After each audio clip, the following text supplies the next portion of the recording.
তো হচ্ছে ফার্স্ট রেসিপিটা তো দেখতেই পারলে, আর সেকেন্ড রেসিপি যেহেতু বলেছিলাম দুটো দু পার্টে দিব, তো এটা হচ্ছে সেকেন্ড রেসিপি, সেটা হচ্ছে চিকেন করব। তো চিকেনটা কিভাবে করি আর চিকেনটা কি কি করা হয়ে গেছে সেটাও দেখাবো, আর কি কি করা বাকি আছে সেগুলো করব। তো আগে দেখিয়ে দিই যে কি কি হয়েছে, তো সেগুলো দেখিয়ে তারপর হচ্ছে তোমাদেরকে বলছি। চিকেন চিকেন তো এখন চিকেনটাকে আমি অনেকক্ষণ আগেই ম্যারিনেট করে রেখেছিলাম, ওটা হলুদ আর সর্ষের তেল দিয়ে। তো তারপরে হচ্ছে দিয়ে দিচ্ছি, দেখতেই পাচ্ছ এটা হচ্ছে গোলমরিচের গুঁড়ো। তো গোলমরিচের গুঁড়োটা দিয়ে দিলাম, একটু চটপটা চটপটা টাইপের লাগবে। তারপরে গোলমরিচের গুঁড়ো দিলে ফ্লেভারটাই আলাদা আসে একটু, তো ওটার জন্য গোলমরিচ গুঁড়ো দিয়ে দিলাম। এটা পরে আমি মাখিয়ে নিব। এখন হচ্ছে থাক, তোমাদেরকে দেখিয়ে নিই আর কি কি করেছি। তো এই যে আলু হলো কেটে কেটে নেওয়া হয়ে গেছে। আলু কেটে রেখেছি, তারপরে এই যে পেঁয়াজ, তারপরে হচ্ছে সরি এগুলো আমি কিছু কাটিনি, আমার ননদ কেটে দিয়েছে। তো হচ্ছে ও কেটে টেটে দিয়েছে, আমি হচ্ছে তোমাদেরকে বলছি। তো এই যে দেখতে পাচ্ছ রসগোল্লারও, এই দুটো তো মাংস রানলে থাকবেই কমন। তারপরে এই যে মশলা বাটার জন্য কিছু জিনিস হচ্ছে যেগুলো মানে বাটাবাটি লাগবে সেগুলো আলাদা করে রেখেছি। লঙ্কা এখানে শুকনো লঙ্কা আর কাঁচা লঙ্কা মিক্স আছে, আর আমরা গুঁড়োটা সেরকম খাই না। আমরা হচ্ছে মানে একদম এটাই খাই একদম, গুঁড়োটা পছন্দ করি না কেউ এতটা খেতে। বাটাবাটি পর্ব সেরে তোমাদের সঙ্গে আবার আসছি, তো দেখো। তো কড়াইতে তেল দিয়ে দিয়েছি, দিয়ে দিচ্ছি দুটো তেজপাতা। তো তেজপাতা অনেকে অনেক কিছু রেসিপির নাম দেয়, আমি কি রেসিপির নাম দেবো জানি না। তার জন্য আমি হচ্ছে তোমরা হচ্ছে একটা রেসিপির নাম দিয়ে দিও আমার, আমি চিকেন কষাই বলে দিচ্ছি। তো এটা হচ্ছে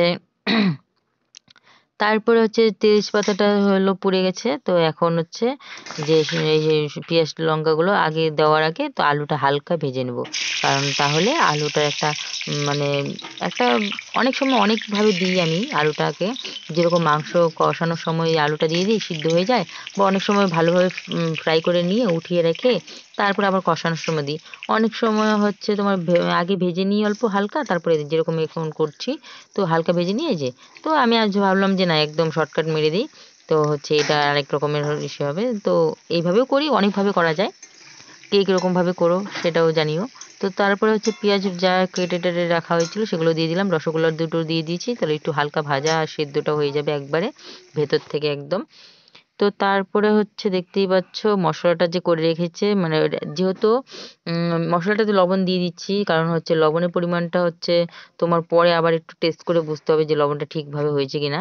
তার আগে অল্প মশলাতে দিয়ে দিচ্ছি, যেন ওই জিনিসগুলো লবণ না দিলে কোনোটাই সেদ্ধ হতে চায় না আর কষেও না ভালোভাবে, তার জন্য।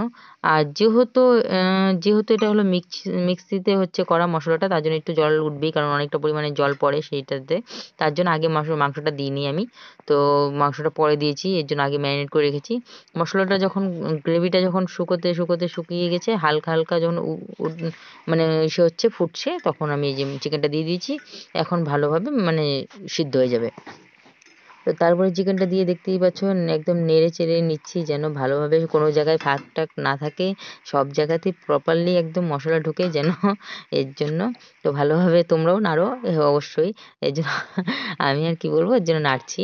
তো কিছু তো বলতে হবে তোমাদেরকে, তার জন্য তারপরে এই যে ঢাকা দিয়ে দিলাম কিছুক্ষণের জন্য সেদ্ধ হবার। তো তারপরে হচ্ছে আমি হলো একটু তুলেও নিচ্ছি ঢাকনাটা দিয়ে, হঠাৎ করে মনে পড়লো যে না আরেকটা নাড়া দিয়ে নিই, না হলে হয়তো লেগে যেতেও পারে, কিন্তু লাগবে না অত সহজে, কারণ যেহেতু এটা ইসে আছে। তো তাও আমি ভাবলাম যে না একবার নাড়া দিয়ে নিই, আলুগুলো নিচে ঢুকে যাবে, তাহলে সিদ্ধটা আলুটা ভালোভাবে হবে। তার জন্য আর একটু নাড়াচাড়া দিয়ে এখন ঢেকে দিব আস্তে আস্তে। তো তারপরে এই যে আলুগুলো দেখতে পাচ্ছ একটু ঢুকিয়ে ঢুকিয়ে দিয়েছি যেন সিদ্ধ হয়, এবার ঢেকে দিচ্ছি। তারপর আবার এখন ঢাকনাটা উঠিয়ে নিয়ে এই যে দেখতে পাচ্ছ অনেকটাই মানে এখন জলটা শুকিয়ে গিয়ে তেল বের হয়ে গেছে, মানে কষে যাচ্ছে। তো এটাকে তাই বলে কষানো হয়ে যায়নি, আরও কষাতে হবে। যত মানুষ বলে না যত চন্দন তত রন্ধন, স্বাদ বেশি।